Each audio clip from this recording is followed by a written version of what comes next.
Hi friends, எப்படி இருக்கீங்க? நீங்கள் நல்லா இருப்பீங்கன்னு தெரியும். நான் ரொம்ப நல்லா இருக்கிறேன். இந்த வீடியோ உங்களுக்கு பிடிச்சிருந்துச்சுன்னா லைக் பண்ணுங்கள், ஷேர் பண்ணுங்கள், சப்ஸ்கிரைப் பண்ணுங்கள். வாங்க நம்ம இந்த வார வீடியோக்குள்ளே போகலாம்.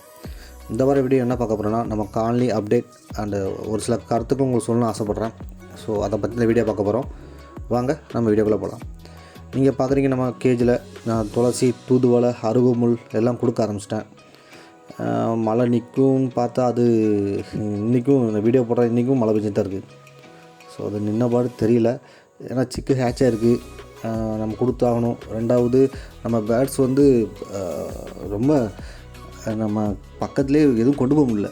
இப்போ தூதுவளைலாம் பாருங்கள், நீங்கள் வீடியோ வரும் பாருங்கள், அது கேஜி வாசலே வந்து நிற்கிது, நவல முடிக்குது.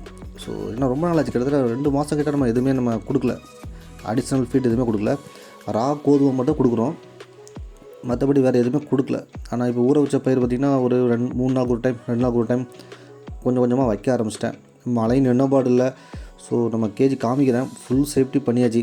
மேலே சைடு எல்லா இடமே கவர் பண்ணி வச்சாச்சு. அது இருந்தாலும் மழை தொடர்ச்சியாக பெய்யுது. பார்ப்போம், எல்லாம் சரியாயிடும். இந்த பார்க்கிங்களா தூதுவளை, இது பாருங்கள் எப்படி நிற்கும் பாருங்களேன். நம்ம கொடுக்க ஆரம்பித்தாச்சு. ஸோ மல்லிகைலாம் கொடுக்கல, கீரை கொடுக்கல. தூதுவளை, துளசி, அருகம்புல் இந்த 3 மட்டும் வாரத்துக்கு 2 டைம் 3 டைம் கொடுக்க ஆரம்பித்தாச்சு. கோதுமை அப்படி தான், ரா கோதுமை டெய்லி வச்சுருவோம். ஊற வச்ச பயிரெலாம் பார்த்திங்கன்னா வச்சுட்ருக்கோம். ஒரு வாரத்துக்கு ஒரு டைம் வெயில் அடித்தா 2 நாள் வெயில் அடித்தா வச்சுருவோம். அந்த மாதிரி வச்சுட்ருக்கோம். ஏன்னா சிக்கு இருக்குது. ஸோ அதனால் அப்படி வைக்கிறோம். நம்முடைய சப்ஸ்கிரைபர் 2-3 பேர் என்கிட்ட கேட்ட ஒரு கேள்வி என்னென்னா, இதை நம்ம ஃபுல் டைம் பிஸ்னஸாக பண்ணலாமா, நல்ல ஏர்ன் பண்ணலாமா, நல்லா சக்ஸஸ்ஃபுல்லாக போகுமா அப்படின்னு கேட்டாங்க. ஸோ எந்த தொழிலுமே பண்ணலாம். எந்த தொழிலுமே பார்த்திங்கன்னா நம்மளுடைய ஆர்வமும் நம்மளுடைய இன்வால்மெண்ட்டும் இருந்துச்சுன்னா எந்த தொழிலாலும் பண்ணலாம். இதான் அதான் கிடையாது, எதுனாலும் பண்ணலாம். ஆனால் இந்த பேர்ட்ஸை பொறுத்தவரை பார்த்திங்கன்னா ஸ்டெப் பை ஸ்டெப்பாக பண்ணுறது ரொம்ப நல்லது. ஸோ எல்லா பிஸ்னஸும் அப்படி தான், படிப்படியாக தான் பண்ண முடியும். இதை பொறுத்தவரை வந்து அனுபவங்கள் நிறைய வேணும். லவ் பேர்ட்ஸு வளர்க்குற மாதிரி ஃபிஞ்சஸ் வளர்க்க முடியாது, ஃபிஞ்சஸ் வளர்க்குற மாதிரி ஆஃப்ரிக்கன் வளர்க்க முடியாது, ஆஃப்ரிக்கன் வளர்க்குற மாதிரி கண்ணூர் வளர்க்க முடியாது. ஸோ ஒவ்வொன்றுக்கும் ஒவ்வொரு டிஃப்ரெண்ட் ஃபுட்டு ஸ்டைல் வேறு, அதோடைய ப்ரீடிங் செட்டப் வேறு நிறைய இருக்குது. இப்போ என்னுடைய ஃபிஞ்சஸ் பார்க்கலாம், நான் நெக்ஸ்ட் வீடியோ உங்களுக்கு அதை காமிக்கிறேன். அது வாட்டி பார்த்திங்கன்னா ஏற்கனவே சொல்லியிருப்பேன், சிக்கு பொறிச்சு 2-3 நாள் ஆகலை, அடுத்த பக்கத்து ஒரு கேஜை கூடு கட்டி எக்கு வச்சுட்டு. அப்போ நான் என்ன நினச்சேன்னா, ஐயோ இது என்ன இப்படி வச்சுட்டு சிக்கு இற ஊட்டாதான் நினச்சேன். ஃபீமேல் அடகாக்குது, மேல் இற விட்டுது. ஸோ அந்த 5 சிக்கையுமே காப்பாற்றி வெளியே கொண்டு வந்து இறங்கி நான் அதை செப்பரேட் பண்ணி ஒரு 10 டேஸில் அடுத்த சிக்கு இறங்கிச்சு. ஸோ இதனால் இப்படி ப்ரீட் ஆகுது, இது எனக்கு எப்படி இதை அவாய்ட் பண்ணணும், சரி நெக்ஸ்ட் டைம் வந்து இதை வந்து நம்ம பிரித்து போட்டுடணும் அப்படின்னு ஒரு பிளானிங் இருந்தேன். அது போன வாரம் பார்த்திங்கன்னா ஒரு 5 சிக்கு ஹேட்ச் ஆனிச்சு. ஹேட்ச் ஆகி கீழே விழுந்துருச்சு. ஸோ நான் என்ன பண்ணேன்னா, எடுத்து ஒரு சின்ன ஒரு பேஸ்கெட்டில் வச்சு உள்ளே வச்சுருந்தேன், அதுக்கு ஃபீட் பண்ணிட்டு இருந்துச்சு. இன்றைக்கி பார்த்திங்கன்னா ஒரு 3 முட்டையை வச்சு அது அடகாத்துட்ருக்கு. ஸோ ஒவ்வொன்றும் ஒவ்வொரு ஸ்டைல். என்ன சொல்ல வரேன்னா, ஒவ்வொன்றும் ஒரு ஸ்டைலில் இருக்கும். ஸோ நம்ம வந்து எல்லாத்தையுமே பார்த்திங்கன்னா அனுபவத்தினால தான் கற்றுக்க முடியும்.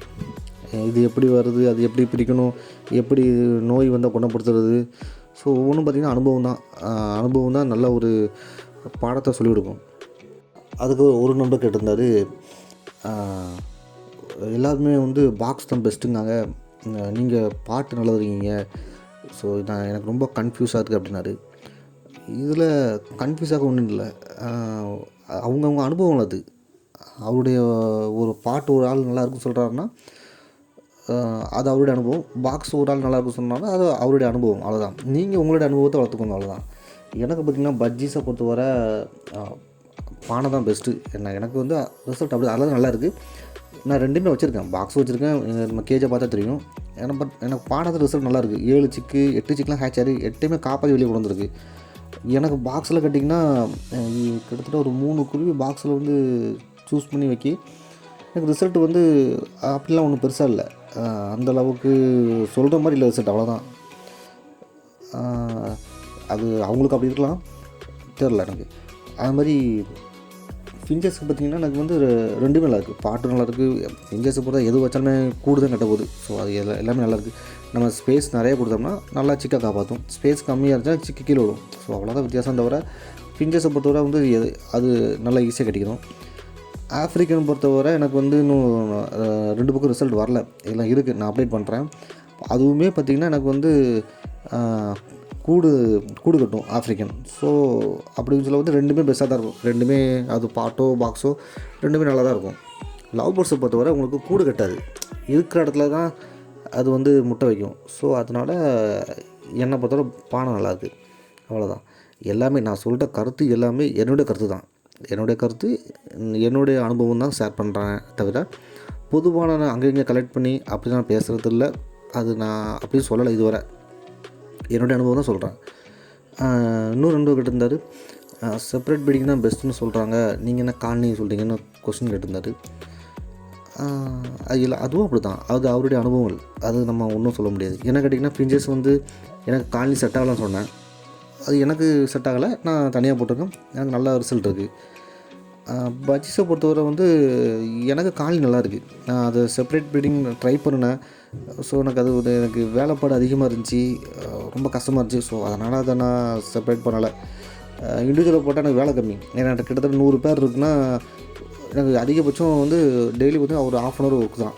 அவ்வளோதான், வேறு வேலை கிடையாது. இதே 100 பேர் நான் வந்து இண்டிவிஜுவல் பார்த்தோன்னு வச்சுக்கோங்களேன், எனக்கு ஏகப்பட்ட வேலை. கிட்டத்தட்ட ஒரு ½ டே வந்து டெய்லி நான் அதுக்கு நான் ஸ்பெண்ட் பண்ணணும்.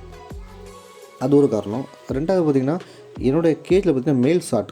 அதாவது எப்படின்னா 10 ஃபீமேலுக்கு வந்து நான் வந்து 6 மேல் தான் வச்சுருப்பேன். 6 மேல் அந்த மாதிரி தான் வச்சுருப்பேன். ஸோ நான் அந்த ஒரு மேலை எப்பவுமே ஷார்ட்டாக வச்சுருப்பேன். இண்டிவிஜுவலாக அப்படி பண்ண முடியாது. அதனால தான், வேறு ஒன்றும் இல்லை. இந்த வீடியோ உங்களுக்கு பிடிச்சிருந்துச்சுன்னா லைக் பண்ணுங்கள், ஷேர் பண்ணுங்கள், சப்ஸ்கிரைப் பண்ணுங்கள். தேங்க்யூ ஃபார் வாட்சிங்.